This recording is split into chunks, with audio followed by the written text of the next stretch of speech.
ఏమైందిరా? రే ఇద్దరు పిల్లలు ఏడుస్తున్నా కానీ ఒకడు బండిలో ఎక్కించుకొని తీసుకెళ్లిపోయాడ్రా. అవునా? మనం కూడా వెళ్దాం పదరా. సరే నువ్వు నాటిపల్లి రూట్ వెళ్ళు, నువ్వు పట్టి రూట్ వెళ్ళు, నువ్వు కొత్త పని నుంచి వచ్చా, నీ ఫ్యామిలీ నుంచి వచ్చేస్తా.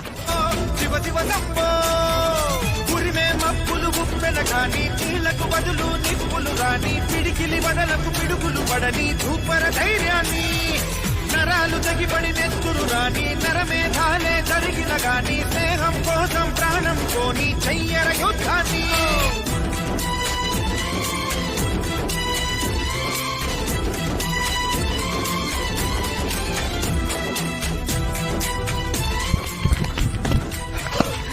ఎరా కనిపించాడా? లేదురా. ఏదన్నా క్లూ ఇవ్వరా, బండి నెంబర్ కానీ కలర్ కానీ. నెంబర్ అయితే చూడలేదురా, కలర్ అయితే ఎల్లో కలర్. ఆ బండి మీద స్కూల్ బస్ అని రాసింది.